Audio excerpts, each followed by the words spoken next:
Kushner, and I suffer from misophonia. For this reason, I'm advocating for its inclusion in the Diagnostic and Statistical Manual of Mental Disorders. The term translates from miso to hate and phonia to sound. The Jastrabovs didn't intend for this translation to be taken literally when they coined it in 2001, but to actually mean a decreased tolerance to certain triggering sounds. In 2022, experts developed a consensus definition for misophonia as a disorder of decreased tolerance to specific sounds or stimuli associated with such sounds. These stimuli, known as triggers, are experienced as unpleasant or distressing and tend to evoke strong negative emotional, physiological, and behavioral responses that are not seen in most other people. The Diagnostic and Statistical Manual for Mental Disorders, or DSM, was published by the American Psychiatric Association. It was designed to be a guide for diagnosing psychiatric patients. Since its original publication in 1952, it's been updated a total of 7 times. The most recently updated version is the DSM-5 Text Revised. For each diagnosis, its information is divided among 7 sections called Diagnostic Criteria, Diagnostic Features, Prevalence, Development and Course, Risks and Prognostic Factors, Differential Diagnosis, and Comorbidities. Since the goal is to have misophonia added to the DSM, we will follow with the same structure to ensure its fit. This section will be based on the typical emotional, physical, and behavioral responses. Emotionally, many feel anger, anxiety, and disgust towards whomever or whatever is making the sound. For physical responses, there are reports of hyperventilation and high blood pressure. Lastly, the behavioral responses include yelling, crying, fleeing, hiding, and in rare cases, aggressive actions. One of my friends, Jacob, is also self-diagnosed with misophonia, so I interviewed him for another point of view on the matter.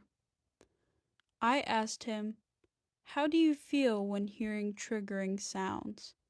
And he responded with, I can't, like, there's no spot in the body that I could call it pain, but it's like, it feels like pain. Feels like pain, it's yeah. painful to, like, it's hard to deal with. Like, I feel like I'm actively fighting against going insane in my head whenever I'm hearing things like that. Surprisingly, 20% of people are reported to have misophonia, with 6% experiencing severe cases. These numbers are larger than many other disorders, which could possibly be an outcome of the COVID-19 pandemic. Having to quarantine for 6 months caused tension in many households, leading to irritation of one another, or more importantly, irritation of one another's noise. Due to brain development and ancestral background, most cases start in teenage years to early adulthood, with the peak at ages 18 to 22, and symptoms rarely improve through the rest of life. Misophonia used to be a helpful trait when humans were hunters and gatherers. Their tuned-in hearing alerted them of possibly harmful predators or situations, which was necessary for their survival. Jacob's symptoms started around age 5, but became intrusive in his early teenage years. He is currently away at college while experiencing the peak of his misophonia at age 18. He told me, So many people are just completely unaware of the fact that a lot of others are bothered by noises. Like, I've got people, we have like a big studio space in my architecture program, and people will just blast movies and music. Sometimes at the same person at the same time blasting a movie and music. And people can't work, and it's ridiculous. And it's like little things like that. People just don't realize that noises can bother people in that kind of way. Without treating or confronting misophonia, it's likely that it will worsen in time. One trigger leads to another, and emotions build. Because misophonia is also related to sounds, it can easily be confused with audiological disorders, such as tinnitus and hyperacusis. Tinnitus is a ringing, clicking, or humming sound not heard by others, and is caused by a physical issue. Hyperacusis, especially the idea of annoyance hyperacusis, is more similar to misophonia. The only difference is that triggering sounds are always loud. For this reason, it could be described as a symptom of misophonia. So far, we've covered the misophonia template for the DSM, but are there any treatments for now? There are, with the most effective being cognitive behavioral therapy, which guides the patient to realize their behavior and discover its origin. After determining this, a form of exposure therapy called systematic desensitization helps reduce negative responses by associating trigger sounds with a relaxing sensation. These treatments are not widely known, so many self-diagnosed misophonics discover other ways to cope with their everyday triggers.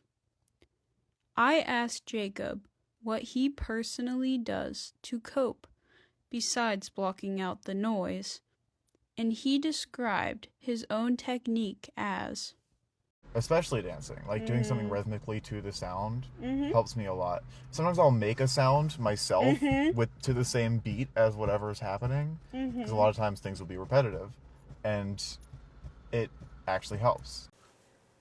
Through this episode, we've determined that misophonia is a psychological disorder that can't be ignored. It is crucial for its acknowledgement in the DSM so that sufferers of misophonia can be formally diagnosed and directed to the treatment they deserve. Thank you for joining me. If you are a self-diagnosed misophonic, I hope that this documentary made you feel heard, because I know you hear enough as it is. Seriously, who keeps clicking that pen?